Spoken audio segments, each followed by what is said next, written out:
بسم اللہ الرحمن الرحیم۔ ایک مرتبہ درود پاک پڑھ لیجئے۔ اللہم صلی علی محمد و آل محمد۔ شان مولا علی علیہ السلام، آپ تنہا تمام کمالات کے مالک ہیں۔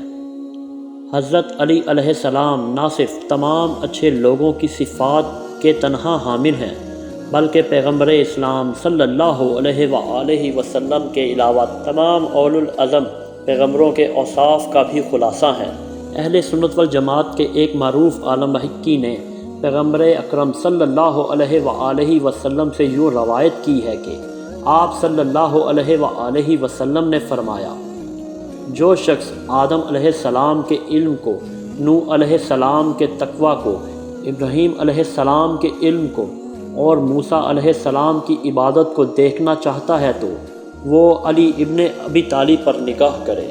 اسی روایت کے دوسرے انداز میں بھی نقل کیا گیا ہے کہ پیغمبر اکرم صلی اللہ علیہ وآلہ وسلم نے فرمایا، جو شخص آدم کو ان کے علم میں، نوح کو ان کے فہم و ادراک میں، یحییٰ علیہ السلام کو ان کے زاہد میں اور موسیٰ علیہ السلام کو ان کی عبادت میں دیکھنا چاہتا ہے تو اسے چاہیے کہ علی ابن ابی طالب پر نگاہ کرے۔ حضرت علی علیہ السلام سے پیغمبر اکرم صلی اللہ علیہ وآلہ وسلم سے محبت۔ جو شخص تمام اوصاف کا مالک ہو وہ تمام دلوں کا محبوب ہوتا ہے۔ پیغمبر اکرم صلی اللہ علیہ وآلہ وسلم جو خود تمام کائنات کے محبوب ہیں، وہ علی علیہ السلام سے عشق و محبت کرتے ہوئے نظر آ رہے ہیں، اس لیے کہ آیت مباہلہ سے یہ ثابت ہے کہ علی نفس پیغمبر ہیں، النفسنا، اور ہر انسان کو اپنی جان سب سے زیادہ عزیز ہوتی ہے، لہٰذا جب علی علیہ السلام نفس و جان پیغمبر ہیں تو یقیناً ان کے نزدیک سب سے عزیز ہیں۔ اسی وجہ سے پیغمبر اکرم صلی اللہ علیہ وآلہ وسلم نے بارہا فرمایا، جو علی کو دوست رکھے مجھے دوست رکھے گا، نیز فرمایا، تمہارا دوست میرا دوست ہے اور تمہارا دشمن میرا دشمن ہے۔ ایک شخص نے پیغمبر اکرم صلی اللہ علیہ وآلہ وسلم سے پوچھا، اے رسول خدا صلی اللہ علیہ وآلہ وسلم، آپ علی علیہ السلام کو چاہتے ہیں؟ فرمایا، کیا تم نہیں جانتے علی مجھ سے ہیں اور میں علی سے ہوں؟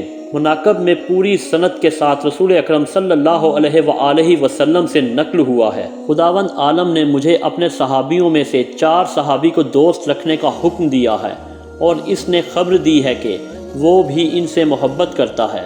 میں نے پوچھا، اے رسول خدا وہ کون ہیں؟ ہم میں سے بھی ہر کوئی یہ چاہتا ہے کہ ان میں سے ہو۔ رسول اکرم صلی اللہ علیہ وآلہ وسلم نے فرمایا، آگاہ ہو جاؤ، علی ان میں سے ایک ہیں۔ اس کے بعد آپ صلی اللہ علیہ وآلہ وسلم خاموش ہو گئے، پھر دوبارہ فرمایا، یقیناً علی ان میں سے ایک ہیں، اور اس کے بعد آپ نے خاموشی اختیار کر لی۔ بی بی عائشہ کہتی ہیں، پیغمبر اکرم صلی اللہ علیہ وآلہ وسلم جب حالت احتضار میں تھے تو فرمایا، میرے دوست کو میرے پاس بلاؤ۔ میں ابو بکر کی تلاش میں گئی اور انہیں بلا کر لائی۔ جب ابو بکر پیغمبر اکرم صلی اللہ علیہ وآلہ وسلم کے پاس آئے تو پیغمبر اکرم صلی اللہ علیہ وآلہ وسلم نے ان سے اپنی نگاہیں موڑ لیں اور پھر فرمایا، میرے دوست کو بلاؤ۔ بی بی حفصہ عمر کی تلاش میں گئیں اور عمر کو بلا کر لائیں۔ جو ہی پیغمبر کی نگاہ عمر پر پڑی تو آپ نے فوراً منہ پھیر لیا، پھر فرمایا، میرے دوست کو بلاؤ۔ بی بی عائشہ کہتی ہیں، میں نے کہلوایا، ہو تم لوگوں پر رسول اکرم صلی اللہ علیہ وآلہ وسلم علی بن ابی طالب کو بلوانا چاہتے ہیں؟ خدا کی قسم وہ صرف علی کو چاہتے ہیں۔ اس کے بعد علی علیہ السلام کو بلوایا گیا۔ جب پیغمبر اسلام صلی اللہ علیہ وآلہ وسلم نے علی علیہ السلام کو دیکھا تو انہیں سینے سے لگایا۔ اس کے بعد انہیں 1000 حدیثیں تعلیم کی، جن میں سے ہر 1000 حدیثوں کا باب تھی۔ ابن عباس سے نقل ہوا کہ پیغمبر اکرم صلی اللہ علیہ وآلہ وسلم نے فرمایا، علی میرے نزدیک ایسے ہے جیسے میرے بدن پر سر ہے۔